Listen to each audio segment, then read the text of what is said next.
नमस्कार, स्वागत छ शिवोहम प्रकाशनमा। युवा र अध्यात्म पुस्तकको पाठ्य सामग्रीलाई श्रव्य पुस्तकको रूपमा रेकर्डिङ गर्ने क्रममा हामी अर्को अध्यायमा आएका छौँ। यस अध्यायको शीर्षक रहेको छ युवाका लागि समय सान्दर्भिक अध्यात्म योग ध्यान साधनाको प्रारम्भिक ज्ञान। हामी विषय प्रवेश गरौँ थोरै पृष्ठभूमिका साथ। अत्यधिक रूपमा जानकारीमा आएको कुरा, खास गरी युवा पुस्ता तथा केही हदसम्म प्रौढ पुस्ता पनि अध्यात्म योग ध्यान शब्दावलीसँग नै अस्पष्ट रहेका छन्। साधनाको कुरा त दोस्रो तहको विषय हो, तसर्थ सर्वप्रथम शाब्दिक अर्थमै स्पष्ट हुनु आवश्यक हुन्छ। अध्यात्म विज्ञान सबैभन्दा पुरानो विद्या हो। सबै विज्ञानहरूको पनि विज्ञान महाविज्ञान हो। हाल संसारभरि अध्ययन गरिने सबै विज्ञान शास्त्र तथा विषयहरू अध्यात्म विज्ञानका नयाँ नयाँ शाखाहरू हुन् तथा अध्यात्म विज्ञानबाटै निश्चित भएका ज्ञानहरू हुन्। योग विज्ञान अध्यात्म विज्ञानको प्रमुख तथा चुरो विषय हो र ध्यान विज्ञान योग विज्ञानको सबैभन्दा महत्त्वपूर्ण विषय हो अथवा अङ्ग अर्थात् चरण हो, अवस्था हो। योग विज्ञान र ध्यान विज्ञान अध्यात्म विज्ञानका सबैभन्दा महत्त्वपूर्ण विषय भएकाले यी दुई शब्दहरू बारम्बार प्रयोग गरिएका हुन्। तसर्थ यी एक अर्काका पर्यायवाची शब्द तथा अर्थ जस्ता भएका छन्। अध्यात्म विज्ञान अथवा योग ध्यान विज्ञान पर्यायवाची जस्तो लाग्छ सुन्दाखेरि। यसकारण अध्यात्म साधनाको सुरुवाती चरणमा रहेका साधकहरू अलमलमा पर्नु स्वाभाविक कुरा हो। तसर्थ सर्वप्रथम यसलाई सजिलो गरी बुझौँ र बुझेर मात्र दैनिक जीवनमा अनुसरण गरौँ। अध्यात्म आफूभित्र अन्तर्यार्ता गरी आफूलाई चिन्ने बुझ्ने र आफूभित्र रहेका लौकिक तथा परालौकिक प्रतिभा क्षमता सृजनात्मकता नवीनता आविष्कारको क्षमता अथवा सकारात्मकता तथा सकारात्मक गुणहरू यस्ता सम्भावनाहरू उजागर गर्ने व्यवहारिक विज्ञान हो। योग अध्यात्म साधना गर्ने विधि हो र ध्यान योगको एक प्रमुख चरण हो। ध्यान चाहिँ यसलाई फेरि पढौँ। योग अध्यात्म साधना गर्ने प्रमुख विधि हो र ध्यान चाहिँ योग साधना अन्तर्गतको एउटा प्रमुख चरण तथा अवस्था हो। समग्रमा भन्नुपर्दा योग र ध्यान अध्यात्म विज्ञानको साधनालाई सरल र सहज किसिमले अगाडि बढाउन मद्दत गर्ने विधि प्रक्रिया तथा साधनहरू पद्धतिहरू अथवा औजारहरू हुन्। अध्यात्म विज्ञानको साधना सबै उमेर लिङ्ग वर्ग धर्म समुदाय जात जाति सबैका लागि उत्तिकै महत्त्वपूर्ण र अपरिहार्य छ। जोड दिएर भन्नुपर्दा नवपुस्ता बालबालिका किशोर किशोरी र युवा युवतीहरूका लागि अझ बढी महत्त्वपूर्ण र अपरिहार्य हुन्छ, किनकि उनीहरूभित्रको क्षमता प्रस्फुटन गर्न प्रतिभा प्रस्फुटन गर्नलाई योग साधना ध्यान साधना अथवा समग्रमा अध्यात्म साधनाले सबैभन्दा महत्त्वपूर्ण र प्रभावकारी ढङ्गले मद्दत गर्दछ। अध्यात्मको दृष्टिकोणबाट हेर्दा मोटामोटी रूपमा संसारमा दुई प्रकारका मानिस छन्। पहिलो सांसारिक र दोस्रो वितरागी अथवा वैरागी। ध्यान साधनाको उद्देश्य पनि दुई प्रकारका नै छन्। पहिलो पञ्च प्रगतिको लागि हासिल गर्नको लागि र दोस्रो आत्मज्ञान तथा ब्रह्मज्ञान हासिल गर्नको लागि। र ध्यान साधनाका विधि पनि दुई प्रकारका नै छन् प्रमुख रूपमा, विषय केन्द्रित ध्यान र साक्षीभाव केन्द्रित ध्यान अथवा अङ्ग्रेजीमा माइन्डफुलनेस पनि भनिन्छ साक्षीभावलाई। सांसारिक मानिसलाई भौतिक संसारबाट सबै कुरा अर्थात् पञ्च प्रगति स्वास्थ्य सम्बन्ध समृद्धि मान प्रतिष्ठा र आध्यात्मिकता अथवा आन्तरिक शान्ति चाहिन्छ। तर वितरागी तथा वैरागीले आफूलाई बाँच्न चाहिने आवश्यकता बाहेक मानसिक रूपले भौतिक संसारलाई त्यागेर पूर्ण रूपमा आफूलाई आत्मज्ञान तथा ब्रह्मज्ञान हासिल गर्नमा अर्थात् परमात्मा प्राप्तिमा निमज्जित गरेको हुन्छ र उसको उद्देश्य आध्यात्मिकतामा डुब्नु मात्र रहेको हुन्छ र सर्वकल्याणको कार्य गर्नुमा रहेको हुन्छ। मानिस दुई प्रकारका भएका कारण अध्यात्म साधना मुख्यतया दुई किसिमका उद्देश्य हासिल गर्नका लागि नै गर्ने गरिन्छ। पहिलो योग ध्यान विज्ञानको साधनाको माध्यमबाट आफूभित्र रहेका सामान्यदेखि विशेष प्रकारका परिवर्तनहरू ल्याएर उचित अवसर तथा वातावरणको अभावमा आफूभित्र दबेर सुसुप्त अवस्थामा रहेका जन्मजन्मका क्षमता, प्रतिभा तथा सकारात्मक गुणहरू, सृजनात्मकता, रचनात्मकता आदि सम्भावनाहरू उजागर गरी जीवनमा स्वास्थ्य, आरोग्यता, सुख, खुशी, समृद्धि, सफलता, शान्ति, आनन्द अर्थात् पञ्चप्रगति हासिल गर्न अध्यात्म विज्ञानको साधना गरिन्छ। अध्यात्म विज्ञानको अथवा योग विज्ञानको अथवा योग विज्ञान, ध्यान विज्ञान जे पनि भन्यो भने अर्थ चाहिँ एउटै नै हो।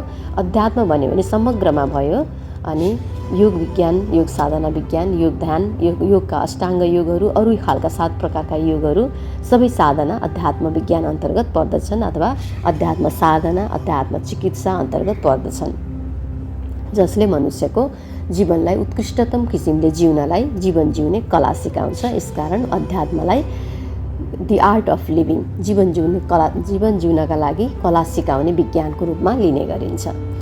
जीवनको अधिकांश समय अध्ययन अध्यापन गर्न, आफ्नो लक्ष्यमा काम गर्न, मानिसले जीवनमा नगरी नहुने पुरुषार्थहरू, धर्म, अर्थ, कामको उत्तरदायित्व वहन गर्न खर्च गरिरहेका युवाहरूका लागि अति आवश्यक र उपयोगी मानिन्छ अध्यात्म साधना अथवा योग साधना। दोस्रो, योग ध्यान विज्ञानको साधनाको माध्यमबाट अर्थात् अध्यात्म साधनाको माध्यमबाट आफूभित्र विशेषदेखि विशिष्ट प्रकारका परिवर्तन, अनुभव तथा भावातीत अनुभूतिहरू हासिल गरेर ब्रह्माण्डको चेतना, ओम्नी प्रेजेन्ट सुपर इन्टेलिजेन्स अर्थात् almighty super power god, super conscious जे पनि हामी भनेर बुझ्न सक्छौँ, परमात्मा, परब्रह्म अर्थात् ईश्वर अर्थात् गड, अल्लाह, खुदासँग एकाकार भई प्रकाशित हुन अर्थात् बुद्धत्वमा, इन्लाइटमेन्टमा उपलब्ध हुन, अनि मुक्त हुन, मोक्ष अर्थात् निर्वाणमा उपलब्ध हुन अथवा इटर्नल लिबरेसनमा उपलब्ध हुन अध्यात्म विज्ञानको साधना गर्ने गरिन्छ। यहाँनिर स्पष्ट के छ, सांसारिक व्यक्तिले आफ्नो सांसारिक उपलब्धिका लागि अध्यात्म साधना तथा योग साधना गर्दछन्। योग ध्यान साधना र अलिकति आत्मा तथा चेतनाको विकास भएका सन्त, गुरु प्रकृतिका व्यक्तिहरूले आफ्नो चेतना अर्थात् आत्माको विकास गरेर अलमाइटी सुपर कन्सस अथवा भगवान, गड, ईश्वर, अल्लाह, परब्रह्मसँग एकाकार हुने, योगस्थ हुने, मुक्ति तथा मोक्षमा, निर्वाणमा पुग्नका लागि अध्यात्म साधना तथा योग ध्यान साधना गर्दछन्।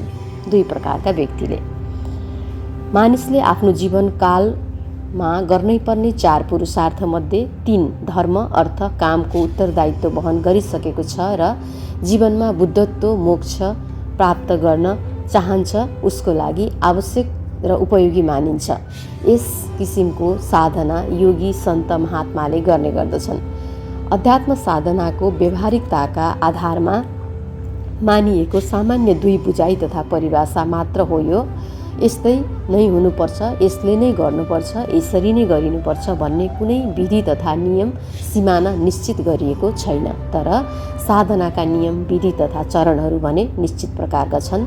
यी विधि, नियम विधिहरूलाई, पद्धतिहरूलाई अनुसरण गरिएन भने यसको उपलब्धिमा तलमाथि हुनसक्छ अथवा कहिलेकाहीँ फाइदा, सकारात्मक लाभ नै सकारात्मक लाभ हुन्छ भन्ने छैन। बिगारियो, अनुसरण गर्न तलमाथि गरियो भने यसको बेफाइदा पनि अथवा क्षति पनि, नकारात्मक लाभ पनि हुनसक्छ। योग साधनालाई एकदम त्यही भएर गुरुसँग अथवा अनुभवी प्रशिक्षकसँग सिक्नुपर्छ केही समयका लागि र आफू जान्ने तथा पोख्त भएपछि नै आफूले पनि गर्न सकिन्छ। यसका लागि गुरुकुलहरूमा गएर अथवा योगपीठहरूमा अथवा योग ध्यान सिकाउने विश्वविद्यालयहरूमा गएर हामीले सिक्न जान्न सक्छौँ। तसर्थ जुनसुकै उमेर समूहका र जुनसुकै प्रकारका व्यक्तिहरूले 2 प्रकारका उद्देश्य अर्थात् सांसारिक जीवनको उद्देश्य हासिल गर्न र अध्यात्म अथवा पारमार्थिक जीवनको उद्देश्य हासिल गरेर आध्यात्मिक जीवनको विकास गर्नका लागि अध्यात्म विज्ञान तथा योग साधना विज्ञानको अनुसरण गर्न सक्दछन्। ध्यान साधना के हो? संस्कृत शब्द ध्यान संज्ञा हो अर्थात् नाउन हो। ध्यान संस्कृत व्याकरणको ध्येय धातुबाट निर्मित भएको हो। ध्येयको अर्थ हुन्छ ध्यान गर्नु। ध्यान बहुआयामिक शब्द हो। ध्यान गर्नु, ध्यान दिनु, ध्यान केन्द्रित गर्नु, ध्यान लगाउनु, ध्यान पुर्याउनु, ध्यानले पढ्नु आदि विविध क्रियाहरूलाई अभिव्यक्त गर्नका लागि ध्यान शब्दको प्रयोग गर्ने गरिन्छ आम रूपमा। अध्यात्म विज्ञानको साधनामा ध्यान गर्नु भन्ने क्रियाको परिभाषा आफूलाई हेर्नु, आफूतिर फर्कनु, आफूभित्रको अन्तर्यात्रा गर्नु, आफ्नो स्व अध्याय गर्नु, आफ्नो स्वको अध्ययन गर्नु, आफूमा केन्द्रित हुनु अथवा स्व अध्याय स्वको अध्ययन गर्नु र आफूलाई चिन्नु तथा जान्नु भन्ने अर्थमा अध्यात्मको अर्थ लगाइन्छ। ध्यानका प्रमुख 3 विषय रहेका हुन्छन्: ध्यान गर्नु, ध्यान गर्नुको उद्देश्य र ध्यान गर्ने प्रक्रिया तथा विधि। यी 3टा कुरा हामीले अनिवार्य रूपमा जान्नुपर्ने हुन्छ। ध्यान सनातन अध्यात्म विज्ञानको वैज्ञानिकता र व्यावहारिक प्रयोगमा आधारित साधनाको विज्ञान हो। ध्यान हाम्रा पूर्वीय ऋषिमुनि तथा प्राचीन वैज्ञानिकहरूले हजारौं वर्ष लगाएर मानव कल्याणका लागि गरेको विज्ञान सम्मत खोज तथा वैज्ञानिक साधना पद्धति, प्रयोगात्मक आधारमा निकालिएको परिणाम तथा स्थापित गरिएको विज्ञान भएकोले ध्यानको महत्त्व, उपयोगिता र व्यावहारिकता सबै कालमा सधैँ उत्तिकै रहँदै आएको थियो, छ र रहनेछ। 21औं शताब्दी अर्थात् वर्तमान संसारको जीवनशैलीका लागि त ध्यानको महत्त्व र उपयोगिता अझ बढी रहेको देखिन्छ, किनकि अहिलेको जीवनमा खास गरी युवा पुस्ता अथवा प्रौढ पुस्ता सबै मानिसहरू एकदमै तनावले ग्रसित भएका छन्। मन अस्थिर भएको छ। मनको अस्थिर अथवा विचारको अस्थिर, भावनात्मक संवेगहरूको अस्थिरताका कारण शारीरिक, मानसिक, भावनात्मक, बौद्धिक, चेतनात्मक आदि प्रकारका अस्वस्थताहरू देखिन थालेका छन् र यी सबै अस्वस्थताहरूको एकमात्र पर्मानेन्ट समाधान तथा स्थायी समाधान योग साधना, ध्यान साधना, अध्यात्म साधना हो। अध्यात्म विज्ञानको चुरो अथवा प्रमुख विषय योग र ध्यान जीवन उपयोगी वैज्ञानिक साधना पद्धति हुन्, तर योग र ध्यान बहुअर्थ लाग्ने बहुआयामिक शब्द भएकोले र व्यक्ति, काल, परिस्थिति, अवस्था तथा आवश्यकता अनुसार फरक किसिमले योग र ध्यानको परिभाषा र व्यावहारिक प्रयोग गरिँदै आइएकोले अध्यात्म विज्ञानका नयाँ साधकहरूमा अध्यात्म, योग, ध्यान साधना के हो, यसका प्रकार के कति छन्, यसका विधि तथा चरणहरू, प्रक्रियाहरू के हुन् भन्ने सन्दर्भमा अलि अलमलको अवस्था भएको देखिन्छ, खास गरी नयाँ पुस्ताहरूमा, केही प्रौढ पुस्ताहरूमा पनि। नयाँ अध्यात्म साधकहरू अलमलमा पर्नु स्वाभाविक कुरा हो, किनकि विगत लामो समयदेखि हाम्रो समाजले अध्यात्म, योग, ध्यानप्रति गलत मान्यता राख्दै आएको छ र हरेक नयाँ पिँढीलाई गलत र भ्रामक सन्देश नै बुझाउँदै आइरहेको छ तथा त्यस किसिमले नै परिभाषा सम्प्रेषित गर्दै आइरहेको छ। अध्यात्मको अन्तर्य र महाशक्तिको व्याख्या गर्दै 20औं शताब्दीका सर्वाधिक बढी पुस्तक पढ्ने भनिन्छ 1.5 लाख पुस्तक पढ्नुभयो उहाँले। यस्ता व्यक्ति रूपमा सबैभन्दा बढी पुस्तक पढ्ने व्यक्तिका रूपमा गिनिज बुक अफ द रेकर्डमा नाम दर्ज भएका अध्यात्म आकाशका उज्जवल तारा, ध्यान साधनालाई विश्वव्यापीकरण गर्ने सफल आध्यात्मिक महागुरु, सद्गुरु, बुद्धत्व प्राप्त प्रकाशित महागुरु, मुक्त आत्मा, मुक्त चेतना, चैतन्य चेतना, ब्रह्माण्डका नागरिक श्रद्धेय आचार्य श्री ओशो रजनीश भन्नुहुन्छ, मान्नु अर्थात् कुनै वस्तु तथा विषयप्रति अर्काले प्रदान गरेको ज्ञान तथा मान्यतामाथि पूर्ण रूपमा आस्था र विश्वास राख्नु आफ्नो बुद्धि, विवेक र जीवनको प्रगतिका लागि खतरनाक विष बन्न सक्छ, किनकि हामी जस्तो खालको मान्यता राख्दछौँ त्यस्तै बन्दछौँ, त्यस्तै बन्दै जान्छौँ। मान्यताले हामीलाई कमजोर र आश्रित बनाउँछ। जसरी थलचर प्राणीहरूमा सबैभन्दा शक्तिशाली हात्तीलाई लाग्छ कि मभन्दा मलाई बाँधिएको डोरी र मलाई सदाउने माउते बलियो छ, किनकि हात्तीले त्यही मान्यतालाई आत्मसात गर्दै आएको हुन्छ सानैदेखि। यसै कारण आफ्नो शक्तिलाई चिन्न सकेको हुँदैन। यो मान्यताले उसलाई म अरूभन्दा कमजोर छु भन्ने मान्न बाध्य गराएको तथा अराएको हुन्छ। त्यसैले कोही पनि व्यक्ति बाँधिएको हात्ती नबन, कसैले भनेको नमान, विश्वास नगर, मैले नै भनेको पनि नमान, मलाई विश्वास नगर, तिमीभित्र अदम्य शक्ति छ, ज्ञान छ, विवेक छ, सृजनशीलता छ। पहिला ध्यान साधनाको माध्यमबाट त्यसलाई उजागर गर। आफैले आफूभित्रबाट आफ्नो शक्ति, बुद्धि, ज्ञान, विवेक खोजेर पत्ता लगाऊ र जान आफ्नो लागि त्यो उपयुक्त छ वा छैन, अनि मात्र मान अर्थात् आस्था तथा मान्यता राख, किनकि यहाँ हरेक व्यक्ति एक अर्कोबाट फरक छ। हरेक व्यक्ति अलग र विशेष छ र हरेकको प्रतिभा, क्षमता र विशेषता अद्वितीय छ। आफ्नो प्रतिभा, क्षमता र विशेषता जानेपछि तिम्रो शक्ति, बुद्धि, ज्ञान, विवेक र जीवनमा केही विशेष सकारात्मक प्रगति तथा उपलब्धि हासिल हुन सक्दछ। किनकि ध्यान एउटा यस्तो मल हो, तिमीले जे प्राप्त गर्न यसको प्रयोग गर्दछौ त्यसलाई जहाँ लगेर हाल्छौ त्यही ठाउँमा फलाइदिन्छ, फुलाइदिन्छ, लटरम्म फलफुल अथवा बाली लगाइदिन्छ र तिम्रो सामु उजागर गरिदिन्छ। आचार्य रजनीश ओशो उहाँले ध्यानलाई यस प्रकारले व्याख्या गर्नुभएको छ, परिभाषा गर्नुभएको छ। ध्यान आफैले अनुभव गर, आफै भित्र जाऊ, आफ्नै अन्तर्यात्राबाट थाहा पाऊ ध्यानले के समाउँदो रहेछ। ध्यानले तिमीभित्रका कस्ता कस्ता दिव्य शक्तिहरू, तिमीले सोच्दै नसोचेका, दुनियाँले नसोचेका कुराहरू प्रस्फुटित गरिँदो रहेछ। तिम्रो प्रतिभा, क्षमता, सकारात्मक गुण अथवा सृजनशीलता, आविष्कारको क्षमता, गणक क्षमता कहाँ पुग्दो रहेछ आफै थाहा पाऊ, आफै अनुभव गर, अनि मात्र विश्वास गर। म ध्यान गुरु भए पनि मलाई पनि विश्वास नगर, आफूलाई विश्वास गर, आफूभित्र छिर भनेर यस किसिमले ध्यानको अथवा योग साधनाको, अध्यात्म साधनाको ग्यारेन्टी नै गर्नुभएको छ एक किसिमले ओशो रजनीशले। अध्यात्म, योग, ध्यान जस्तो अद्वितीय वैज्ञानिक व्यवहारिक ज्ञानको अनुसरण गरेर व्यक्तिभित्र पूर्णता भरिदिने यस्तो अति महत्त्वपूर्ण विज्ञानलाई तोडमरोड गरेर व्यक्ति आध्यात्मिक हुनु, योगस्थ हुनु, ध्यानी हुनु भनेको जीवनमा वैरागी हुनु अर्थात् घर परिवार तथा सांसारिक जीवन त्याग्नु, बुद्धु हुनु, भगौडा हुनु भन्ने अर्थमा सीमित गरेर हरेक मानिसमा हर क्षण अलमलको अवस्था सिर्जना गरिएको छ।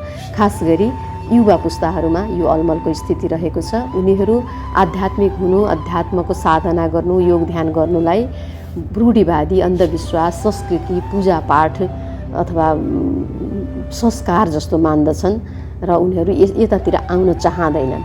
तर ओशो रजनीशले स्पष्ट गर्नुभएको छ, यो आफूभित्रको, आफूलाई चिन्ने आफ्नो अध्ययनको विज्ञान हो। धर्म, कर्म, पूजापाठ, संस्कारसँग यसको कति पनि सम्बन्ध छैन। पहिला आफूभित्र छिर, आफ्नो अध्ययन गर, आफूले ध्यानको अनुभव गर, अनि त्यसपछि मात्रै विश्वास गर, अरू कसैले भनेको विश्वास नगर भनेर उहाँले चाहिँ भन्नुभएको छ। अनि यस किसिमले मनुष्यहरूले किन आफूलाई यो ध्यान साधनामा लाग्यो भने रूढिवादी भएको, अन्धविश्वास भएको भन्ने खास गरी युवा पुस्ताले त्यसरी लिन्छ भन्ने कुरा चाहिँ हाम्रो सनातन समयमा चाहिँ ध्यानको विशेषता, महत्त्व, प्रयोग अलिक फरक थियो।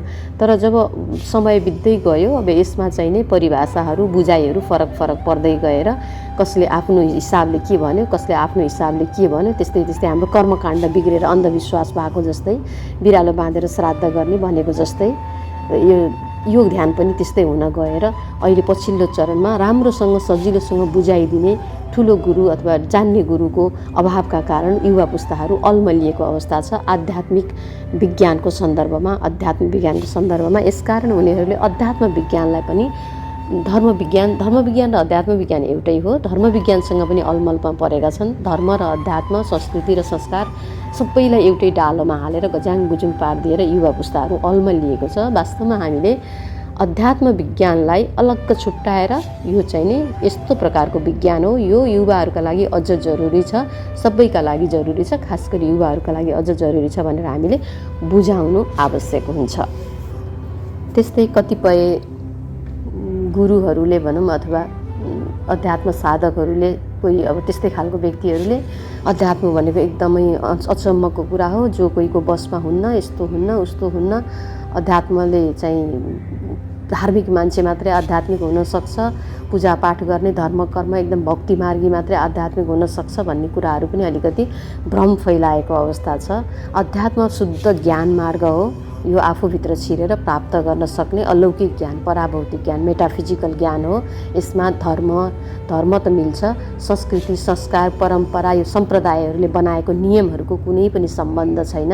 यसकारण आफूलाई भीमकाय हात्तीलाई सानो डोरीले बाँधिएको अवस्थामा पुर्याइएको छ हामीहरूलाई। त्यसैले कति पनि ढिलो नगरिकन हामी जागौँ, यो धर्म संस्कृति अथवा गाह्रो विषय अध्यात्म यस्तो हो उस्तो हो भनेर जुन एउटा हाउगुजी लगाइएको छ, हात्तीलाई बाँधिएको डोरी जस्तो, र यही हाउगुजी नै ठुलो हो, मैले त यसलाई तोड्न सक्दिनँ भन्ने खालको भाव भरिएको छ मानुष्यहरूको जीवनमा। त्यसलाई हामीले योग र ध्यानलाई आफ्नो जीवनमा उतारेपछि, अनुसरण गरेपछि हामी सबै थाहा पाउन सक्छौँ। धर्म के हो, अध्यात्म के हो, संस्कृति के हो, संस्कार के हो, चालचलन के हो, अन्धविश्वास के हो, सबै कुरा थाहा पाउन सक्छौँ। तसर्थ पहिल्यै एकदमै प्राथमिकता दिएर हामीले योग साधनामा प्रवेश गरौँ, योगासन गरौँ, प्राणायाम गरौँ र ध्यानमा जाउँ। योगासनले शरीर सक्रिय हुन्छ अनि प्राणायाममा जान सजिलो हुन्छ, प्राणायामले शरीर मन भावना दुवै तिनटै सक्रिय हुन्छ अनि ध्यानमा जान सजिलो हुन्छ। जब मानिस ध्यानमा जान्छ त्यसपछि अलौकिकता अथवा एकदम ठुला ठुला उपलब्धिहरू प्रारम्भ हुन उसलाई सुरु हुन्छ, प्रारम्भ हुन्छ, अनुभव हुन्छ। यसकारण ध्यानमा जाउँ, हामी ध्यान गरौँ, योगासन गरौँ, प्राणायाम गरौँ। पहिला योगासन गरौँ, त्यसपछि प्राणायाम गरौँ र त्यसपछि ध्यान गरौँ। समय आफ्नो किसिमले विभाजन गरौँ। 1 घन्टा भए त्यसैलाई भाग लगाउँ, आधा घन्टा भए पनि त्यसैलाई भाग लगाउँ, 20 मिनट भए पनि त्यसैलाई भाग लगाउँ, 10 मिनट भए पनि त्यसैलाई योगासन, प्राणायाम र ध्यानको 3 चरणमा भाग लगाएर गरौँ। परिवार तथा समाजले कसरी नयाँ पिँढीलाई अध्यात्म, योग र ध्यानको गलत ज्ञान सम्प्रेषण गरिरहेको छ भन्ने सन्दर्भमा यहाँ आफैले अनुभव गरेको एउटा तितो यथार्थ छोटकरीमा प्रस्तुत गर्न चाहन्छु। मलाई नयाँ पुस्तासँग मैत्री गर्न र उनीहरूसँग समय बिताउन, अध्यात्म, जीवन र जगतका विषय तथा सन्दर्भमा संवाद गर्न अत्यन्तै मनपर्छ। एकपटक बिदाको दिन परेकोले परिवारभित्रकै 9 कक्षामा पढ्ने नानीलाई आध्यात्मिक माहौल अवगत गराउने उद्देश्यले वैशाख बुद्ध पूर्णिमाको दिन अध्यात्म श्रवण गराउने गुरुकुल सत्सङ्गमा मैले आफूसँगै लिएर गएँ। आध्यात्मिक माहौलमा नानी अत्यन्तै खुसी भई रमाई पनि अध्यात्म श्रवणको क्रममा ऊ भावविह्वल भएर अश्रु रोक्न सकिन र मसँग भनी मलाई अत्यन्तै आनन्द आयो। प्रवचन श्रवणमा आँसु आफै झरे। मैले रोएको होइन, मलाई थाहा नै छैन आँसु झरेको। मैले चाहेर पनि मेरो आँसु रोक्न सकिनँ। मलाई आनन्द आयो, आँसु बग्दाखेरि एकदम आनन्द मजा भयो। उसका कुरा सुनेर उसलाई अध्यात्मले छोएको देखेर मलाई खुसी लाग्यो, किनकि म यो पुस्तामा यस्तै परिवर्तन देख्न र ल्याउन इच्छा राख्दै आएको छु विगत 13, 14, 15 वर्षदेखि नै। त्यसैले मैले उसलाई बधाई र स्याबासी पनि दिएँ। यो कुरा उसले आफ्नो घर परिवारमा सुनाई राम्रो प्रतिक्रिया तथा स्याबासी पाउने अपेक्षा गरेर र म पनि भित्रभित्र गदगद भइरहेको थिएँ। कतै अध्यात्म विज्ञानको उसलाई असर पर्यो, अध्यात्म साधनाको घरबाट राम्रो प्रतिक्रिया आउला कि उसको परिवारबाट भनेर म पनि सामुन्नेमै थिएँ।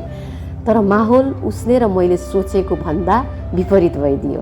परिवारका सदस्यहरूले मेरी आम्मै नि यो त वैराग्यताको लक्षण हो, अबदेखि यस्तो ठाउँमा जानु हुँदैन, लानु हुँदैन, लेखपढ गर्नुपर्ने यो उमेरका केटाकेटीहरूलाई भनेर अध्यात्मप्रतिको आफ्ना भयभरका भ्रामक र गलत मान्यताहरू नानीमाथि थोपरिदिनु भयो र म माथि पनि थोपरिदिनु भयो। नानीले स्वीकारोक्ति जनाई र अबदेखि कहीँ पनि अध्यात्मका सत्सङ्गहरूमा नजाने भावमा र अर्को सदस्यले थप्नुभयो, यो सब परिवार भाँड्ने र मान्छे बिगार्ने खेल हो अध्यात्म साधना, ध्यान साधना, गुरुकुल, यो त्यो भनेको पैसा कमाउने सजिलो व्यवसाय हो। हामी सबै सजग भएर रहनुपर्छ, यस्ता संस्थाहरूदेखि परिवार भाँडिन्छ भनेर अर्को सदस्यले थप्नुभयो। म अवाक्क र हेरेको हेरे भएँ, केही पनि जवाफ दिइनँ र मनन गरेँ यसमा उहाँहरूको पनि खासै दोष तथा गल्ती छैन, किनकि उहाँहरूलाई पनि अध्यात्मबारे यस्तै सिकाइएको छ, यस्तै बुझ्नुभएको छ, त्यसैले यस्तो मान्यता राख्नुहुन्छ। मैले अलिकति अध्यात्मको बारेमा बुझेँ भन्दैमा अरूले पनि बुझिदेला, बुझ्नुपर्छ भन्ने अपेक्षा मेरो बढी हो। मै गलत हुँ भनेर म चुपचाप बसेँ, त्यहाँबाट निस्किएँ। मलाई लाग्यो कुनै सामान्य विचार तथा बहसले मानिसहरूमा रहेको अध्यात्मप्रतिको यस किसिमको गलत बुझाइ तथा भ्रम चिर्न सहज रहेनछ। ममा दृढता बढ्दै गयो, यसका लागि अभियान नै छेड्नुपर्ने रहेछ भन्ने भाव जाग्दै गयो र सङ्कल्प गरेँ म यस अभियानमा लाग्नेछु। युवा पुस्तामा अध्यात्मको रस पसाउन, अध्यात्ममा युवा पुस्तालाई ल्याउने अभियानमा म लाग्नेछु भन्ने प्रण गरेँ मैले। हालका दिनहरूमा म यो सङ्कल्प पुरा गर्न मेरा शब्दहरू मार्फत प्रयास गरिरहेको छु। योग साधना पनि सञ्चालन गरिरहेको छु।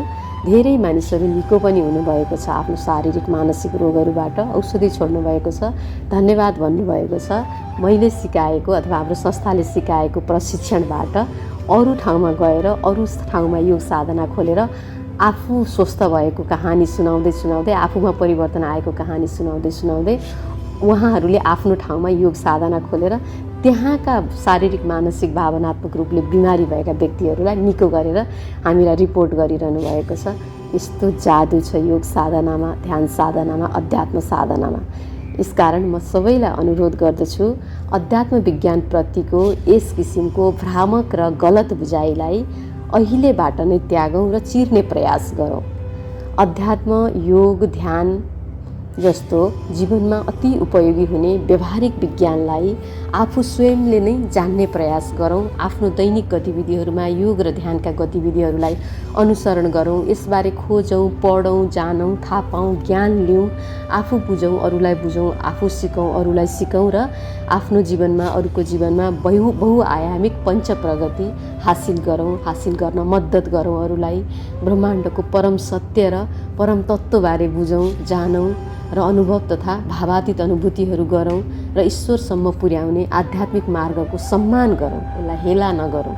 यो भनेको भाड्ने कुरा हो यस्तो नभनौँ। जानेर बुझेर मात्रै खराब रहेछ, आफूलाई खराब अनुभूति भयो भन्ने आफ्नो अनुभवमा आयो भने मात्रै यो खराब चिज हो, परिवार भाड्ने चिज हो भनेर भनौँ। अनाहकमा अध्यात्म विज्ञान जस्तो परम ज्ञानलाई यो परिवार भाड्ने चिज हो भनेर नभनौँ। कृपया म एकदमै विनम्र अनुरोध गर्दछु। यो घटना मेरो एकदम निकटकै परिवारभित्र घटेको घटना हो। त्यसपछि म पनि अरू दिन मैले नानीलाई सत्सङ्गमा जाउँ अथवा ध्यान गरौँ, योग गरौँ भन्ने हिम्मत गरिनँ, किनकि ऊ त बच्चा हो। उसको अभिभावकले त्यस किसिमले व्यवहार गरिसकेपछि अब सम्बन्धको कुरा पनि हुन्छ, आउने जाने कुरा पनि हुन्छ, त्यो अलिकति डर हचकको अवस्था हुन्छ। तर अब कसरी हुन्छ, यो माहौललाई चाहिँ तोड्नु पर्यो। यो एउटा प्रतिनिधि उदाहरण हो। अरू बच्चाहरूका अभिभावक पनि यस्तै हुन सक्छन्, होलान्। हामीले थाहा पाउनु बुझ्नुपर्छ। योग साधना के हो, हामी यो शीर्षकमा प्रवेश गर्छौँ। योग अध्यात्म विज्ञानको प्रमुख र बहुआयामिक विषय हो। योगलाई धेरै अर्थमा बुझ्ने, परिभाषित गर्ने र सैद्धान्तिक तथा व्यावहारिक रूपमा अभ्यास तथा प्रयोग गर्ने गरिन्छ। योगको सङ्कीर्ण अर्थात् व्यष्टि बुझाइ तथा परिभाषा योगासन तथा योग अभ्यास हो र योगको फराकिलो अर्थात् समष्टि बुझाइ तथा परिभाषा योग विराट दर्शन हो, विहङ्गम विधा हो। योगलाई दर्शनका रूपमा परिभाषित गर्दा यो योग र वियोग दुवै हो। योगका सैद्धान्तिक ज्ञान र व्यावहारिक ज्ञानको अनुसरण तथा अभ्यासको माध्यमबाट शरीरका 5 आयामहरू स्थूल शरीर, मानसिक शरीरलाई मानसिक शरीरसँग जोड्नु, मानसिक शरीरलाई भावनात्मक शरीरसँग जोड्नु, भावनात्मक शरीरलाई बौद्धिक शरीरसँग जोड्नु, बौद्धिक शरीरलाई आत्मिक अर्थात् चेतनात्मक शरीरसँग जोड्नु, आत्मिक अर्थात् चेतनात्मक शरीरलाई परब्रह्म अर्थात् परमात्मासँग अर्थात् परम चेतनासँग जोडेर मुक्त आत्मा भई जन्म मृत्युको दुःखदायी चक्रबाट तथा यो संसारिक भवसागरबाट सदाका लागि मोक्ष हुनु योग हो। योगको यो विराट परिभाषा हो। यहाँसम्म पुग्ने प्रक्रियाहरू विविध र अनन्त छन्, जसको अनुसरण तथा कार्यान्वयन गर्न 1 वा 2 वा 3 वा साना अझै 10 जन्महरू पनि अपर्याप्त हुन सक्दछन्। कसैको सन्दर्भमा भने कसैका लागि एउटै जन्म पर्याप्त हुन पनि सक्दछ। उसको प्रारब्ध कर्मको संस्कार, सञ्चित कर्महरूको संस्कार आफ्नो तथा राम्रो तथा सही छ भने उसले 1 जन्म 2 जन्म थोरै जन्ममा पनि आफूलाई पार लगाउन सक्छ। तर कसैको संस्कारमा यो छैन, योग साधना गरेको छैन, अथवा यो वर्तमान समयमा पनि योग साधना अध्यात्म साधनालाई चाहिँ बकवास भन्छ अथवा काम नलाग्ने कुरा भन्छ भने उसलाई धेरैवटा जन्म लाग्न सक्छ। तर अन्तिम बाटो त योग साधना अध्यात्म साधनाको माध्यमबाट नै माथि चढ्ने हो। अर्को कुनै उपाय नै छैन। जन्मिने मर्ने, कुनै जन्ममा थोरै सिक्ने योग ध्यानको बारेमा, अर्को जन्ममा फेरि थोरै सिक्ने, अर्को जन्ममा फेरि थोरै सिक्ने, अधिकांश मनुष्यहरूको यही हुन्छ। तर जसले सही सद्गुरु, सही संस्था, सही योगपीठ, गुरुकुल पाउँछ उसले चाहिँ एउटै जन्ममा पनि आफूलाई भुइँबाट उठाएर आकाशमा पुर्याउन सकेका उदाहरणहरू पनि हाम्रो समक्ष थुप्रै छन्। योगको सैद्धान्तिक र व्यावहारिक ज्ञानको निष्ठापूर्वक अनुसरण तथा व्यावहारिक अभ्यासको माध्यमबाट शरीरका 5वटै आयामहरूलाई एक आपसमा जोड्दै जाने क्रममा साधनामा क्रमशः आत्मज्ञान तथा आत्मबोध घटित हुने क्रम बढ्दै जान्छ र उसमा बिस्तारै भौतिक संसारको सुख सुविधा र भोगप्रतिको चाहना लालसा आसक्ति वासना कम हुँदै जान्छ। अर्थात् भौतिक विषय तथा वस्तुहरूको सुखको भोग तथा सुविधाहरूबाट बिस्तारै साधकमा वियोगको अवस्था बढ्दै जान्छ। भौतिकभन्दा पराभौतिक सत्यतासँग उसको निकटता बढ्दै जान्छ। यस अर्थमा योग नै वियोग बन्दछ। भौतिकतिर योग थियो, अब योग साधनाले उसलाई चाहिँ नै भौतिक विषय भोगभन्दा पराभौतिक विषयतिर अथवा परमात्माको विषयतिर नजिक लगिदिएपछि अनि योग नै वियोग बन्छ। वियोगको अवस्थामा वितराग घटित हुन्छ र परमात्मा प्राप्ति अथवा अध्यात्म साधनामा व्यक्तिको रुचि बढ्दै जान्छ र यो वियोग बन्दछ जीवन र मिथ्या र अनित्य जगतको सत्यता बोध हुन्छ उसलाई। यो संसारमा त केही पनि रहेनछ, जे रहेछ क्षणिक रहेछ अनि फेरि दुःख त आइहाल्ने रहेछ। बाहिरी दुःख बाहिरी सुखले आफूलाई आन्तरिक रूपमा सधैँको आनन्द नमिल्ने रहेछ, स्थिर नहुने रहेछ भन्ने उसले बुझेर अनि त्यसपछि अध्यात्म साधनामा उसको रुचि बढ्दै जान्छ। अध्यात्म साधनाबाट प्राप्त भएका खुसी शान्तिहरू दिगो हुन्छन्। बाहिरका कुनै पनि घटना परिस्थितिले त्यसको हरण गर्न सक्दैन, कम गर्न सक्दैन। यसकारण अध्यात्म साधना यति महत्त्वपूर्ण छ। जीवनमा वैराग्यता आउनु राम्रो कुरा हो। यसले मानिसलाई सबै प्रकारका खराब बानी व्यवहार आचरणहरूबाट दूर रहन मद्दत गर्दछ। उसको जीवनमा खुसी समृद्धि शान्ति र आनन्द प्रदान गर्दछ आन्तरिक रूपमा। र म आत्मा हुँ, मेरो वास्तविक घर आत्मलोक हो, म केही समयका लागि आफ्नो कर्मको चुक्तारा गर्न र केही सिक्ने उद्देश्यका लागि यो धरती अथवा पृथ्वी नामक प्रयोगशालामा आएको हुँ। मेरो शरीरको आयु पुगेपछि पुनः म मेरै स्थायी ठाउँमा आत्मलोकमा फर्किनुपर्छ भन्ने आत्मबोध तथा आत्मज्ञान आत्मसाक्षात्कार गराउँदछ योग साधना अथवा ध्यान साधना अथवा अध्यात्म साधनाले। आत्मबोध तथा आत्मज्ञानका साथ जीवन जिउनु परम शान्ति हो, परम आनन्द हो, सच्चित आनन्द हो। जीवनमा आनन्द भरिदिन्छ र जीवन नै उत्सव बनाइदिन्छ अध्यात्म साधनाले। यसकारण यति महत्त्व छ अध्यात्म साधना, योग साधना। यो योगको विराट परिभाषा हो, योग दर्शन हो। तर योगलाई अहिलेको समयमा सङ्कुचित रूपमा चाहिँ खालि योग आसन, शरीर मर्काउने बाँच्ने व्यायाम गर्ने किसिमले परिभाषित गरिएको छ। त्यो एकदमै सानो इकाइ हो योगको। वास्तवमा योगासन गरेर शरीर स्वस्थ गरेर अनि प्राणायाम गरेर शरीर मन भाव भित्री अङ्गहरू सबै स्वस्थ गरेर ध्यानबाट चाहिँ आफ्नो आत्मा चेतनाको विकास गरेर आत्मचेतनाको शुद्धि गरेर माथि पुग्नु अध्यात्मको अथवा योगको विराट परिभाषा हो। योग संसारिक जीवनदेखि पारमार्थिक जीवनसम्मको यात्रा योगले गराउँछ। यसकारण योग दर्शन हो, योग विज्ञान हो। योग अभ्यास मात्र होइन। अभ्यास सानो इकाइ हो, प्रारम्भिक इकाइ हो। योग दर्शन अन्तिम इकाइ हो, जहाँ परमात्मा नै साक्षात्कार हुन्छ। व्यावहारिक प्रयोगका आधारमा मुख्यतया योग 7 प्रकारका योगहरू व्यावहारिक रूपमा अभ्यास गरिँदै आइएका छन्। कर्मयोग, तन्त्रयोग, हठयोग, भक्ति योग, ज्ञान योग, ध्यान योग, साङ्ख्य योग तथा यो सबैको प्राप्तिपछि 8औं योग चाहिँ राजयोग। कहीँ कहीँ पतञ्जलि योगलाई पनि राजयोग भनिएको छ। स्वामी विवेकानन्दले पतञ्जलि योग अर्थात् अष्टाङ्ग योगलाई नै राजयोग मान्नुभएको छ। वर्तमान समयमा संसारभरि अभ्यास गरिने बहुप्रचलित र लोकप्रिय पतञ्जलि योग साङ्ख्य योग तथा राजयोग अन्तर्गत पर्दछ अथवा योगहरूबाट प्राप्त भएको उपलब्धि नै राजयोग भनिन्छ। यो अलिकति बुझ्नलाई अलि प्रारम्भिक रूपमा कठिन छ, तर कठिन छैन। 7वटा योगबाट प्राप्त भएको मुख्य रूपमा 7वटा योगबाट प्राप्त भएको उपलब्धि ध्यान समाधिको अवस्था नै राजयोग हो। सजिलो परिभाषा। महर्षि पतञ्जलिले ईसापूर्व 200 लगभगमा तत्कालीन समयमा व्यावहारिक रूपमा अभ्यास तथा प्रयोग भइरहेका तथा बढी प्रचलनमा रहेका तर छरिएको अवस्थामा रहेका सबै योगका विशिष्ट र उपयोगी विधि तथा चरणहरूलाई समावेश गरेर प्रतिपादन गर्नुभएको पतञ्जलि योग सूत्रमा बहिरङ्ग 5 र अन्तरङ्ग 3 गरी योगका 8 अङ्ग तथा 8 चरणहरू उल्लेख गरिएका छन्। यम, नियम, आसन, प्राणायाम, प्रत्याहार बहिरङ्ग अन्तर्गत 5वटा र धारणा, ध्यान र समाधि तीनवटा अङ्ग अन्तर्गत पर्दछन्, जसलाई वर्तमान समयमा अष्टाङ्ग योगको रूपमा अनुसरण गरिँदै आइएको छ विश्वव्यापी रूपमा। तर पतञ्जलि योग र अष्टाङ्ग योग एकै हो। ध्यान अष्टाङ्ग योगको 7औं अङ्ग अथवा चरण हो।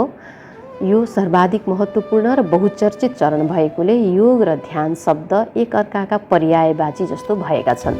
विपස්සना ध्यान साधना र आनापानसति ध्यान साधना जस्तै। विपස්සना भनेको नि आनापानसति हो, आनापानसति पनि विपස්සना जस्तै हो। विपස්සना ध्यान साधनामा श्वास आएको गएको आना आएको पाना गएको हेरिन्छ, अनि विपස්සना ध्यान भनिन्छ, अनि आनापानसति ध्यान पनि भनिन्छ, तर दुइटै एउटै कुरा हो। त्यस्तै अष्टाङ्ग योगमा पनि ध्यान साधना भनिन्छ, योग साधना भनिन्छ, पर्यायवाची जस्तै हुन्छ। किनकि योगलाई अभ्यासमा मात्रै नलिँदाखेरि पर्यायवाची हुन्छ, योगलाई अभ्यासको रूपमा अथवा शरीर मर्काउने भचाउनेको रूपमा बुझ्यो भने त फेरि पर्यायवाची जस्तो हुँदैन। आनापानसति ध्यान विपස්සना ध्यान साधना विधि अन्तर्गत पर्ने सबैभन्दा महत्त्वपूर्ण चरण हो, जसमा श्वासको सूक्ष्म गतिको अवलोकन गर्नमा मन तथा ध्यानलाई केन्द्रित गरिन्छ। अष्टाङ्ग योगका पहिलो यमदेखि 6औं धारणासम्मका चरणहरूका सबै साधना विधिहरू ध्यानका लागि तयारीका अवस्थाहरू हुन् र ध्यान आफैमा समाधिको महत्त्वपूर्ण चरण तथा तयारीको अवस्था हो। ध्यान कुनै विधि तथा प्रक्रिया नभएर शून्यताको अनुभव हो, जहाँ साधकले अमनी अवस्था अर्थात् विचार शून्यताको अवस्था, मनमा विचार हराएको अवस्थामा अनुभव गर्दछ, अथवा धारणा गहिरिँदै गएपछि एक स्थितिमा पुगेपछि ध्यान घटित हुन्छ। ध्यान एउटा अवस्था हो, ध्यान क्रिया प्रक्रिया विधि पद्धति केही पनि होइन। क्रिया प्रक्रिया विधि पद्धति धारणासम्म हो। धारणा गहिरिएर गएपछि एउटा मन विचार एउटा स्थितिमा पुग्छ, शून्यको अवस्थामा पुग्छ, त्यसलाई त्यो अवस्थालाई ध्यान भनिन्छ। ध्यानको अवस्था गहिरिँदै जाने क्रममा साधकमा समाधि घटित हुन्छ। समाधि योग विज्ञान साधनाको तथा योग दर्शनको महत्त्वपूर्ण अवस्था तथा उपलब्धि हो, अन्तिम उपलब्धि हो पनि भन्न सकिन्छ।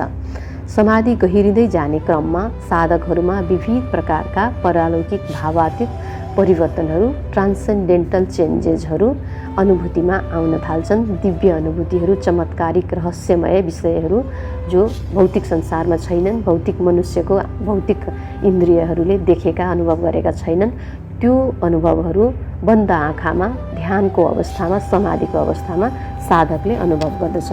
ग्रह तारा नक्षत्र पितृहरू भगवानहरू, अनि अर्को ठाउँको ग्रहहरू, सेटेलाइट होइन एस्ट्रल ट्राभल, यस्तो कुराहरू अनुभव गर्दछ। र यहाँबाट साधक अध्यात्मको विशिष्टीकृत यात्रा आत्मज्ञान हुँदै ब्रह्मज्ञानको अवस्था, तत्त्वज्ञानको अवस्था अर्थात् परमात्माको गन्तव्यतिर निरन्तर अगाडि बढ्न थाल्दछ र अन्ततः प्रकाशित हुन्छ अर्थात् इन्लाइटेन्ड हुन्छ, अर्थात् बुद्धत्वमा प्राप्त हुन्छ र मोक्ष तथा निर्वाणमा उपलब्ध हुन्छ र परमात्मामा सदाका लागि स्थित हुन्छ र जन्म र मृत्युको दुःखदायी चक्रबाट सदाका लागि मुक्त हुन्छ। अध्यात्म विज्ञान भएकोले निष्ठापूर्वक अध्यात्म विज्ञानको साधना गर्ने साधकहरूमा यी उपलब्धिहरू अवश्य हासिल हुन्छन्, किनकि यो विज्ञान हो, जसले गरे पनि एउटै परिणाम आउँछ विज्ञानमा। अध्यात्मप्रतिको आस्था, विश्वास, प्यास, निष्ठा, धैर्यता, पात्रता, मुमुक्षता आदि यो उपलब्धिमा पुर्याउने प्रमुख कडीहरू हुन्, जसमा प्यास, निष्ठा, धैर्यता, पात्रता, मुमुक्षता गहन हुन्छ। ऊ छिट्टै अध्यात्मको मार्गमा अगाडि बढ्न सक्छ। योग प्राणायाम, योग साधना, योग आसन, प्राणायाम, ध्यानको मार्गबाट अथवा त्योभन्दा पनि अझै मसिनो गरी हामी लाने भने यम नियम, जुन सैद्धान्तिक नियमहरू हो। यमले सांसारिक बानी व्यवहार अथवा सामाजिक अनुशासनको कुरा गर्छ, नियमले आफूले आफूप्रति गर्ने व्यवहार तथा आत्मअनुशासनको कुरा सिकाउँछ सैद्धान्तिक रूपमा। त्यसै गरी आसनले, योगासनले काया शरीरलाई ठिक गर्न, स्वस्थ राख्न, आरोग्य राख्न मद्दत गर्दछ। प्राणायामले काया शरीर लगायत मनुष्यका शरीरका आन्तरिक अङ्गहरू अनि श्वास प्रश्वासको माध्यममा जोडिएका सबै हाम्रो मन विचार तरङ्गहरू, भावनात्मक संवेगहरूलाई स्थिर गर्दछ। प्राणायामले प्रत्याहारले हाम्रा इन्द्रियहरूलाई निग्रह गर्न मद्दत गर्दछ। त्यसै गरी धारणाले कुनै एउटा विषयमा, सकारात्मक विषयमा केन्द्रित हुन सघाउँदछ र जो सकारात्मक विषयमा लामो समय केन्द्रित हुन्छ, विषयगत ध्यानमा। त्यसपछि ऊ ध्यानको अवस्थामा घटित हुन्छ। अवस्था उसमा एक किसिमको अलौकिक अवस्था, भावातीत अवस्था, ट्रान्सेन्डेन्टल अवस्था, तन्द्राको अवस्था घटित हुन्छ र परालौकिक संसारसँग जोडिन्छ। त्यहाँका अनुभवहरू उसलाई हुन थाल्छ। अनि ध्यान पनि गहिरो भएपछि समाधि हुन्छ। समाधिमा त उसले परमात्मासँग साक्षात्कार हुने, देवी देवता भगवानहरूसँग साक्षात्कार हुने, दोहोरो संवाद गर्ने, बोट बिरुवा, प्राणी, वनस्पति, साना साना कीट पतङ्गहरूसँग संवाद गर्न सक्ने त्यस्तो अलौकिक ज्ञान सुपर कन्सियससँग जोडिन्छ अथवा अनकन्सियससँग जोडिन्छ। यो एकदमै ठुलो विज्ञान छ कन्सियसनेसको। हामीले खोजेर यस सम्बन्धमा ज्ञान बढाउन सक्छौँ। यो सबैको समग्रमा भन्नुपर्दाखेरि चाहिँ अध्यात्म विज्ञान अत्यन्तै महत्त्वपूर्ण कुरा हो भन्न खोजिएको हो। सबैका लागि, खास गरी युवाका लागि अझै धेरै महत्त्वपूर्ण, किनभने हिजो आजका युवाहरू अध्यात्म विज्ञानको अभावका कारण आफ्नो क्षमता प्रतिभाबाटै विमुख भएका छन्, आफ्नो स्वास्थ्य आरोग्यताको क्षमताबाट विमुख भएका छन्, आफूबाट आफू विमुख भएका छन्। सबैभन्दा डरलाग्दो कुरा त। यसकारण युवामा अध्यात्म लानु अति आवश्यक छ। अध्यात्म, योग, ध्यानको विज्ञान कति वैज्ञानिक छ भन्ने सन्दर्भमा यहाँ एउटा रोचक प्रसङ्ग जोड्न उपयुक्त हुन्छ। आजभन्दा 3500 वर्ष अघि भगवान श्रीकृष्णद्वारा प्रतिपादित विश्वकै सबैभन्दा वैज्ञानिक र प्रामाणिक मानिएको र विश्वका सबै ठुला अध्यापनका क्षेत्र तथा विश्वविद्यालयहरू र भौतिक विज्ञानहरूको वैज्ञानिक खोज तथा अनुसन्धान गर्ने ठुला NASA, CERN, Russian academy of science, Saint Petersburg of science जस्ता संस्थामा प्रमुख सन्दर्भ ग्रन्थको रूपमा राखिँदै आइएको पूर्वीय अध्यात्म दर्शनको प्रमुख खम्बा, प्रमुख वेदान्त दर्शनको सार, वेदको सार, श्रीमद् भगवद् गीताका उपासक तथा गीतालाई वैज्ञानिक रूपमा परिभाषित गर्ने विश्वका प्रसिद्ध विशिष्ट वैज्ञानिक श्रद्धेय अल्बर्ट आइन्स्टिनले प्रतिपादन गर्नुभएको प्रमात्रा विज्ञान, क्वान्टम साइन्सको E=mc² सूत्र अध्यात्म विज्ञानको साधनाका क्रममा घटित हुने अवस्थाहरूमा आधारित छ। एनर्जी र म्याटरको कुरा छ यहाँ। एनर्जी नै म्याटर बन्छ, म्याटर फेरि एनर्जी बन्छ। सबै कुरा यहाँ एनर्जीमा छ, भाइब्रेसनमा छ, तरङ्गमा छ, वेभमा छ भन्ने कुराहरू यो साइन्स, यो विज्ञानसँग सम्बन्धित छ। र यो प्रत्यक्ष रूपमा भगवद् गीताका कुराहरू, हाम्रो वेदान्त ज्ञानका कुराहरू, ब्रह्मसूत्रका कुराहरू अथवा वेदान्तमा, वेदमा, सनातन वेदका कुराहरूसँग कनेक्टेड छ। र यो mc² अथवा यो रिलेटिभिटीको थ्योरी मात्रै नभएर योभन्दा पछि आएका बायोसेन्ट्रिजम थ्योरी समेत गएर वेदान्त विज्ञानमा जोडिएको छ। यो हामीले खोजेर पढ्न सक्छौँ। अध्यात्म के हो, अध्यात्मलाई विज्ञानले कहाँ पुर्याइदिइसकेको छ, भौतिक विज्ञानले। हुन त अध्यात्म विज्ञानकै निरन्तरता हो भौतिक विज्ञान। फरक समयमा युग सुहाउँदो, समय सुहाउँदो त्यो युगका व्यक्तिले बुझ्ने गरी अध्ययन अनुसन्धान गर्ने, सूचनाहरू, जानकारीहरू बाहिर निकाल्ने कामहरू हुन्छ सभ्यताको विकासको क्रममा। र यो क्रममा अहिलेको क्वान्टम साइन्सले, प्रमात्रा भौतिक विज्ञानले अध्यात्मको वेदान्तको सार, ब्रह्मसूत्रको सार अथवा प्रस्थानत्रयी उपनिषदहरूको सार, भगवद्गीताको सारलाई अहिलेको वैज्ञानिक संस्थाहरू, ठुला नासा, सर्नहरूले पनि त्यसैलाई प्रमाणित गर्दै आइरहेका छन्। हामी खोजेर पढौँ। यो कुरा पढेर पाठकवर्गहरूलाई आश्चर्य लाग्न सक्ला, तर यो सत्य हो। भगवद्गीतामा भनिएको छ, मानिस वास्तवमा स्थूल शरीर होइन, सूक्ष्म शरीर तथा आत्मा हो र आत्मा निराकार तथा अदृश्य ऊर्जा। यद्यपि नयाँ प्रविधिका आधारित भएर विकास गरिएका अत्याधुनिक क्यामेराहरूले ऊर्जा स्वरूप आत्माको आकार र रङ देख्न सक्ने दाबी गर्दै आएका छन्, तर यो प्रमाणित भएको भने छैन। आभामण्डलसम्म देख्न सकेको कुराहरू चाहिँ किर्लियन फोटोग्राफीहरूले दाबी गरेको कुरो प्रमाणित भएका छन्। भगवद्गीतामा भनिएको छ, नैनं छिन्दन्ति शस्त्राणि नैनं दहति पावकः न चैनं क्लेदयन्तेयापो न शोषयेति मारुतः। ऊर्जा स्वरूप आत्मा कहिल्यै मर्दैन र कुनै प्रकारले यसलाई नष्ट गर्न सकिँदैन। ऊर्जा तरङ्गमा हुन्छ, अदृश्य हुन्छ, निराकार हुन्छ। मनुष्य जीवमा आउँदाखेरि त्यही ऊर्जा आत्मा चेतना भएर आउँछ। जीव शरीर त्यागिसकेपछि फेरि त्यो ऊर्जामा परिणत हुन्छ। मनुष्यको शरीर पनि क्वान्टम विज्ञानका अनुसार, वेदान्त विज्ञानका अनुसार, अद्वैत वेदान्तका अनुसार मनुष्यकै शरीर पनि एटम अथवा पार्टिकल सब पार्टिकलका रूपमा चाहिँ नै स्थूल स्वरूपमा पदार्थ स्वरूपमा छैन। यसलाई विभाजन गर्दै गर्दै हेर्दै हेर्दै जाँदा यो वेभमै परिणत भइसक्छ। यो वेभ नै हो, सबै कुरा घुमिरहेको छ, चलिरहेको छ, सबै तरल जस्तो, वेभ जस्तो, तरङ्ग जस्तो छ सबै। अनि सबै एक अर्कासँग गाँसिएका छन्। यहाँ केही पनि स्थूल छैन, सबै भ्रम हो। हाम्रो आँखाले देखेको कुरा सबै भ्रम हो। एउटा कन्डिसनमा यो पदार्थ बन्छ अनि अर्को कन्डिसनमा यो वेभ हो वास्तविकतामा भनेर यो एकदमै ठुलो विषय छ। र अध्यात्म विज्ञान र क्वान्टम विज्ञान तथा अत्याधुनिक परमात्रा विज्ञानको कुरा एउटै छ। यसमा हामीले खोजेर पढ्नुपर्छ, जान्नुपर्छ, अरूलाई पनि सिकाउनुपर्छ। अल्बर्ट आइन्स्टिनको सूत्रले पनि ठ्याक्कै यही विषयलाई उठान गरेको छ। सूत्रका अनुसार ऊर्जा र पदार्थलाई कहिल्यै पनि नष्ट गर्न सकिँदैन। यो ऊर्जाबाट पदार्थ र पदार्थबाट ऊर्जामा स्थानान्तरण तथा रूपान्तरण मात्र हुन्छ।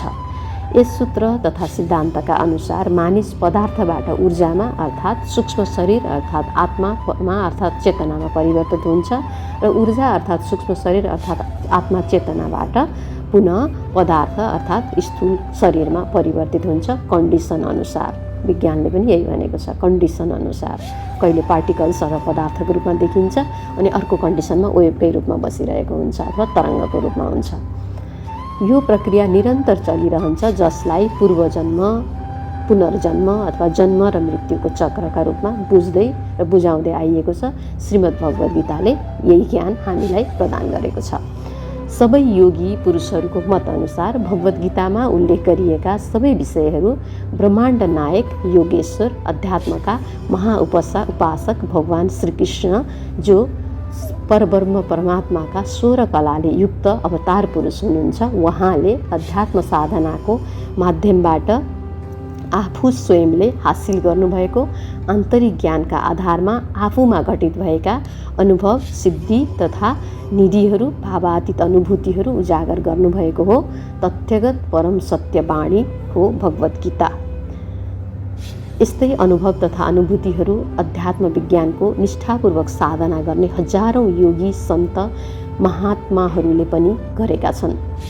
यस ज्ञानलाई पछिल्लो पुस्तामा सञ्चारित गर्ने पहिलो महान आत्मा महापुरुष आदिगुरु भगवान शिव हुनुहुन्छ र यही ज्ञानलाई अनुभूति गरेर यसैलाई निरन्तरता दिँदै अझ तल्लो तल्लो तल्लो पिँढीसम्म पुर्याउने सङ्कल्पमा यस लेखको पंक्तिकार म आफैले पनि आफूलाई यही अभियानमा पूर्ण रूपमा समर्पित गरेर लागेको छु। प्रकाशित तथा अध्यात्म विज्ञानको साधनाको माध्यमबाट बुद्धत्व प्राप्त मुक्त आत्मा तथा पुरुषहरूले अध्यात्म महाविज्ञानका यस्ता गहन दिव्य र परालौकिक विषयहरूमा गहिरो अध्ययन गरेर मात्र बोल्ने तथा बहस गर्ने गरौँ र तल्लो पिँढीलाई सही ज्ञान प्रदान गरौँ। अध्यात्म महाविज्ञानको सन्दर्भमा यसै बेतुकका गफमा आफ्नो अमूल्य समय र ऊर्जाको खर्च नगरौँ, नोक्सान तथा अपमान नगरौँ भन्ने सुझाव दिँदै आएका हुनुहुन्छ। तर हामी मध्ये धेरैले यो कुरा बुझ्न र बुझाउन बाँकी नै छ। यसमा हामी मेहनत गरौँ। श्रीमद् भगवद् गीताका उपासक अल्बर्ट आइन्स्टिन स्वयंले भन्नुभएको छ कि उहाँले E=mc² सूत्र पूर्णतः वैज्ञानिक ग्रन्थ श्रीमद् भगवद् गीतामा उल्लेखित सांख्य दर्शनको सूत्रबाट प्रेरित भएर प्रतिपादन गर्नुभएको हो। आइन्स्टिनले आफ्नो जीवनको अन्तिम क्षणमा भगवद् गीतालाई सम्मान व्यक्त गर्दै संसारलाई चिन्ने तल्लीनतामा आफैलाई चिन्न जानिनछु, आफूलाई बिर्सिएछु, हे ईश्वर मलाई अर्को मानव जन्म दियो भने उक्त जन्ममा म भगवद् गीतालाई अनुसरण गरी सर्वप्रथम आफूलाई र ब्रह्मलाई चिन्नेछु र बाँकी पुरा जीवन भगवद् गीताको सेवा गर्नेछु भन्नुभएका अभिव्यक्तिहरू पनि पढ्न र सुन्न पाइएका छन्। स्मरण रहोस्, श्रद्धेय शिवपुरी बाबाले अल्बर्ट आइन्स्टिन र आफू एक जन्ममा सँगै तपस्या गरेका ऋषि सहकर्मी हौँ भन्ने भन्नुभएको छ र आचार्य श्री रजनीश ओशोले पनि भन्नुभएको छ अल्बर्ट आइन्स्टिन पूर्वीय संस्कृतिमा बार बार जन्म लिनुभएका महान ऋषि तथा तपस्वी हुनुहुन्छ। जगत र मानव कल्याणका लागि आफ्नै रोजाइमा पर्याप्त सम्भावना र स्रोत साधन भएको विश्वको अर्को भूभाग युरोपमा जन्मिनुभयो र उत्तर अमेरिकालाई आफ्नो कर्मक्षेत्र बनाउनुभयो र जीवनको पुरै समय सर्वकल्याणका लागि भौतिक विज्ञानको विकास कार्यमा समर्पित गर्नुभयो। अल्बर्ट आइन्स्टाइन पूर्वीय ऋषि भइकन पनि पश्चिमका मुलुकमा जन्मिनुभयो र त्यसैको सेवा गर्नुभयो, किनकि परमात्माले केवल प्राणी तथा प्रकृतिका लागि पृथ्वी बनाउनु भएको छ, फरक फरक देश बनाउनु भएको छैन। विश्व बन्धुत्वको भावना राख भन्नुभएको छ। वाद विवाद, लडाईँ झगडा, मारकाट, बम वर्षा गर र एकले अर्कोलाई सिद्ध्याऊ भन्नुभएको छैन। यो त अहिलेका आधुनिक मानिसहरूमा अध्यात्म विज्ञानको अभावमा उनीहरूको मन मस्तिष्कमा अन्धकार तथा तामसी प्रवृत्ति छाएकोले भएको घटनाहरू हुन् र यसको एकमात्र समाधान अध्यात्म साधना, योग ध्यान साधनाको अनुसरण गर्नु हो, जसले मानिसलाई क्रमशः तमसबाट रजसतिर, रजसबाट सात्विकतातिर लैजान्छ र बिस्तारै मानिसको विचारमा, भावमा सकारात्मकता भरिन थाल्छ, सबैलाई आफू जस्तै ठान्न थाल्छ र विश्व बन्धुत्वको भावनाले भरिन थाल्छ। परमात्माका अनुसार सबै मानिस, वस्तु तथा पदार्थ ब्रह्माण्डका सन्तति हुन्। सबै एक ब्रह्म हुन्। यहाँ कोहीबाट कोही अलग छैन। जसरी पानीको थोपा तथा अंश खोला, ताल, नदीको रूपमा जता जता छरिए पनि अन्तत्वगत्वा ती सागरकै अंश हुन् र समग्रमा सागरमै पुग्छन्, जमिनमा सोसिएर तथा हावामा बाष्पीकरण भएर। विश्वका युरोप, अमेरिका, रसिया लगायत अन्य विज्ञान प्रविधिमा उल्लेख्य विकास तथा प्रगति हासिल गर्न सफल भएका सम्पन्न मुलुकहरूमा जन्मिएका अरू वैज्ञानिकहरूको कथा पनि यस्तै यस्तै पुनर्जन्मको नै हो। ऋषि सन्त तपस्वीका रूपमा अघिल्लो जन्ममा विश्वको कुनै पनि कुनामा रहेर पछिल्लो जन्ममा अहिले तिनै आफ्ना क्षमताहरूलाई आविष्कारका रूपमा लगाउँदै आउनुभएको सुन्न पढ्न पाइन्छ। वर्तमानका सबै वैज्ञानिकहरू तपको बलले आफ्नो चेतनाको उच्चतम विकास हासिल गरेका प्राचीन वैज्ञानिक ऋषिमुनि तथा तपस्वीहरू नै हुनुहुन्छ र नयाँ जन्म तथा पुनर्जन्ममा तिनै पूर्वजन्मका प्रतिभा, क्षमता तथा सकारात्मक संस्कारहरू आविष्कारको रूपमा हाम्रा सामु उजागर भएका हुन् भन्ने तथ्याङ्कहरू विभिन्न सामग्रीहरूमा पढ्न तथा सुन्नमा पाइएको छ। ओशो रजनीशका धेरै आख्यानहरूमा यस्ता कुराहरू सुन्नमा आउँछन्। युवाका लागि समय सान्दर्भिक अध्यात्म, योग, ध्यान साधनाको यो कक्षा अथवा यो अध्याय अलिक लामो रहेकोले हामीले यसलाई 2 भागमा ल्याउनेछौँ। यो पहिलो भाग यहाँसम्म रह्यो। अब यसपछि हामी यहीँबाट निरन्तरता दिनेछौँ दोस्रो भागका रूपमा र प्रारम्भिक शीर्षक रहनेछ योग ध्यान साधना कसरी गर्ने। हामी अर्को भागमा भेट्नेछौँ। त्यतिन्जेलसम्मका लागि हरि ओम, धन्यवाद, शिवोहम।